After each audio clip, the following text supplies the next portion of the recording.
Hi guys, my name is Minahil Khan. I'm just going to start off with a little bit about myself before I go into some of our platform. I'm currently a junior political science and communication major. I am the student affairs director for SA as well as the University Council student representative.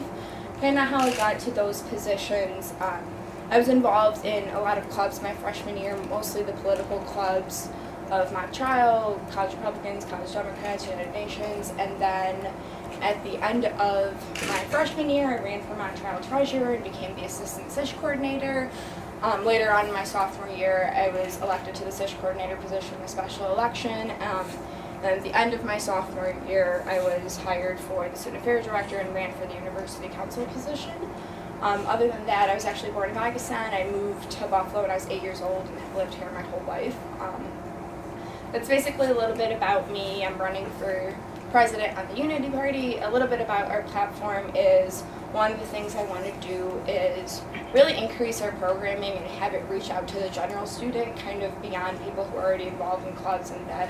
So one of the ways I want to do that is to have programming in the city of Buffalo. Like I said, I grew up here. There's a lot that the city offers that people don't necessarily get to see in Amherst just being on North Campus. So we want to use some money from our general programming line to have buses that go to the Albright Knox, that go to different museums, that go to things that you wouldn't traditionally think about if you're just stuck in Amherst. Another thing that we kind of want to appeal to the general student body is to have graduate school preparation for students. So what that would be is basically we've been in contact with companies and they'd be willing to let us buy graduate books, whether it's for MCATs, LSAT, GREs, MCATs, kind of at wholesale prices, so we're getting them cheaper than the retail price, and since we'd be getting them for cheaper at a wholesale price, we'd be able to sell them to undergrad students kind of at that subsidized rate. And then going with the whole theme of increasing the value of the mandatory student activity fee for all undergraduate students, some of the things we really want to focus on is making sure we're looking at our internal essay policy and making sure it's as efficient as possible. So one of the things that we're really keen on and feel strongly about is a fair hiring process. And I know everyone says that every year, but we've laid it out specifically within our platform in terms of what we want to do.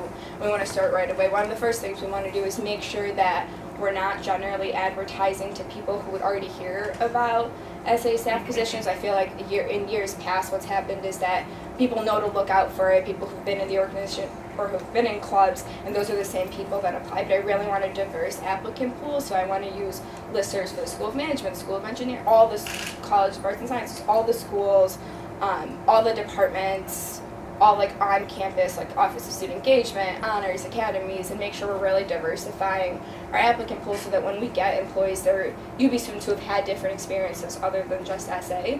And then we've laid out specifically what we want in interviews. So we'll have a set of questions that's asked for each applicant, and for director positions, we're going to have one e-board member, the chief of staff, and a professional staff member sit on the interviews.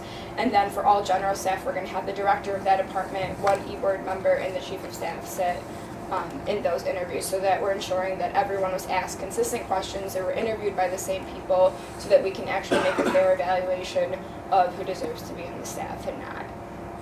And then going with the whole theme of our internal policy, we want to make sure that we have an effective way of having staff evaluations next year, and we're holding our staff accountable, and that's both our staff in terms of what they're supposed to do within their job responsibilities and also as it relates to clubs. I'll let Sean touch a little bit more on that. And then we also want to ask all of our directors to hold regular staff meetings for their departments and ensure that the chief of staff is going to those meetings at least once a month, and that the chief of staff is meeting weekly with all of our directors to make sure they're aware of what's going on in each department, and that they are talking to the chief of staff and keeping them up to date so that the e-board is aware of what's going on within our staff. You have 1 minute. Okay. The last thing that I want to touch on really quickly is the advocacy portion. We are a student government, and we're collectively responsible for representing all undergraduate students. So one of the things that I really want to do is increase the voice that undergrad students have. And this idea actually came from an assembly member when I sat on assembly this past year, Madeleine Britt, and she really wanted to mimic something she saw at RIT, which was having a petition process for students to give ideas to their student government and have the student government respond. I really liked her idea. I've been working on it with her on assembly this past semester, and I'm really looking forward to implementing her idea if we're elected to office. So the way it would work is somebody would have an idea, they would post a petition on the SA website as the government would have the option, or we'd have the responsibility to respond back and say, like, thank you for your input, this is, like, if your idea is feasible. If it's not feasible, give them a rationale for why it's not, but tell them that Assembly either created a task force or passed a resolution on it, or we're meeting with this administrator, and give them a constant update on what's going on as far as it relates to their idea. So.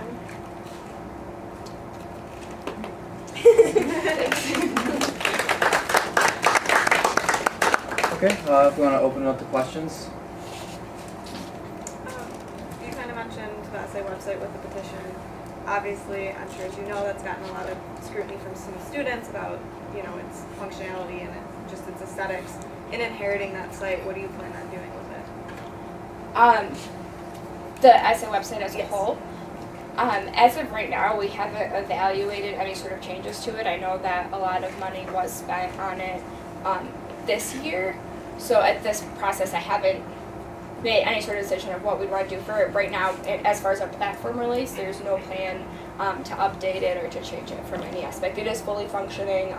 It's definitely more functioning than the previous website for us. So I think it caters to the student governments the students in terms of getting in contact with us, and for clubs, it has the safe link on there and the general ledger. So Going along with the SA website, you know, a lot's been made in terms of the process and kind of student involvement.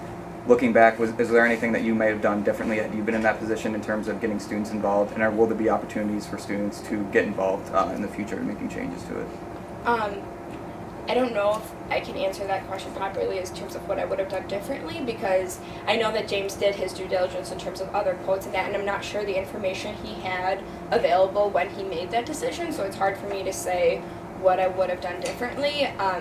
I love when students obviously get involved in SA, and it's a student-run organization. My only reluctance with the website is that it is something that has to be sustainable and go from year to year. And I know that in the past that when a club has been in charge of it, there's been years where the club's e-board, as it changes, may not want the website to be their project, and then SA is kind of stuck with the website that we don't have a staff member that knows the code of or can appropriately make changes to, and then we also have a club who doesn't necessarily want to keep up to changes. So that's definitely, if clubs are willing to get involved and want to be more involved in the technology space, I would definitely be willing to look into that. But as of right now, I don't feel comfortable making any sort of claims of, like, we would definitively like to have more student involvement as it relates to the website. But we definitely want, I guess, the petition aspect I was talking to be a way for students to get more involved through the website. That kind of answers the question.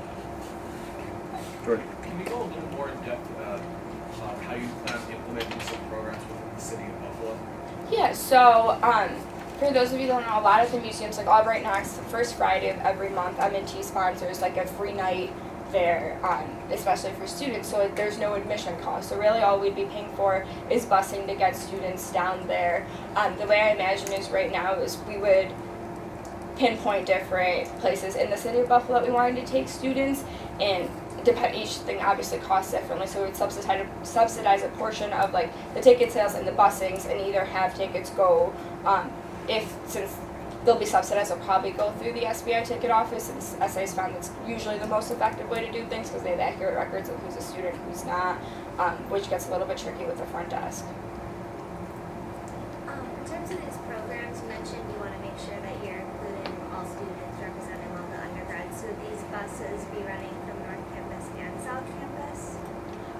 That's something we'd have to look into, but definitely we want to cater to both campuses. And I know that this year, like the AMC movie theater, like there is a subboard ticket office on South Campus, so as far as like tickets are concerned, that's always available to tickets on South Campus. And like all the programming that we're talking about, hopefully, like for the things that we can get on the Main Street line, I would love to have students start using the NFT and Metro Rail and take the Stampede down to South.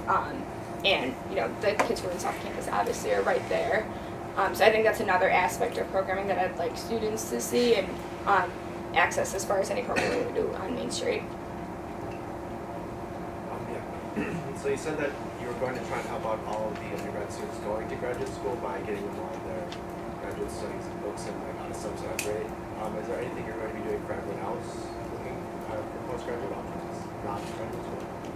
So like I said, one of the things that we like want to do kind of collectively is cater to more students. So I think that like that's an idea that I thought of in terms of like a population that SA isn't reaching out to, and like the academic side, but for people who are like going to jobs and stuff, I would definitely be interested in working with career services because I think they have a lot of programming and it's kind of their expertise, and I think SA as an organization may not have the skills necessary to be able to teach people what they need to get a job, but I think that if we partner with on-campus organizations like career services, that we could offer some effective programming for students who are looking to enter the workforce right away. So you mentioned that you wanted to diversify your hiring process so that you can get more of the general population involved. You mentioned that you would be reaching out to different schools as far as emails. In what other way do you plan to try to recruit students to join the SA Right. and to join the staff? So the emails primarily, also I think holding info sessions. I think that people who like don't necessarily know what SA is, like they have a lot of questions. I know people are always curious about like, oh, do I get paid for that position? Or because I know a lot of student governments, it's not something you get paid for, you get credit. So I think having info sessions where you tell people like this is what the job entails, this is the environment you work in, this is how much like you potentially, this is like the staff stipend ranges, this is kind of what your responsibilities are. So holding info sessions, if like different departments would be willing to host me at their like meetings or club meetings, stuff like that, I'd be more than willing to go and give like a more face-to-face interaction. But we want to kind of put the call out with emails and see who's like willing to respond and host us so that we can continue kind of promoting the hiring process. Aside from just helping kids get into the city more, do you guys have any plans for maintaining or expanding kind of like the event that was held last night, like Buffalo Untapped, like bringing Buffalo to the campuses? But I thought yesterday's was a great program and I like thoroughly enjoyed my time here. I definitely would want to continue with the Buffalo Untapped program and look into expanding that because I think you're right, like it's not always convenient for students to go on a Saturday or a weeknight for 4 hours at a time into the city of Buffalo. So the way we have it in our platform is just to basically like expose Western New York to UB students. So would be definitely looking at a combination of both taking students to the city of Buffalo and continuing programs like Buffalo Untapped. With the student activity fee increasing, how would you kind of make sure that that money is really being maximized and kind of going to the right places since there is going to be more money made available? I think kind of having that extra money allows us to make sure that we're catering to all undergrad students. So the way the budget was, I was on finance committee last year. I know kind of being involved in the club budget process, the money was pretty constrained in how much we could move it around, but having that little bit of increased money really allows us to introduce new programs and make sure that we're kind of expanding our program to go beyond the clubs and organizations and cater to all UB students. This will probably be the last question when we wrap up, but I'm just wondering what you see the student government's relationship with the spectrum and going into next year, how you see that relationship working. Yeah. So I think Spectrum's relationship with student government in a way is like Spectrum's relationship with any on-campus department. That I understand you guys are an independent publication and you have an obligation and duty to be a journalism company. So obviously like you guys are more than welcome to report on what you see fit, and I like respect that, and I respect that you guys are independently run.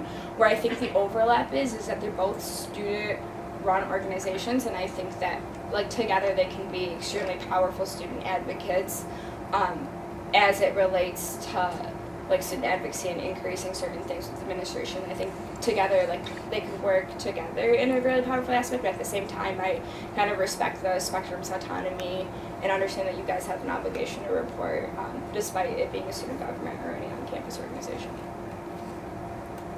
Very good. Okay, thanks. Thank you.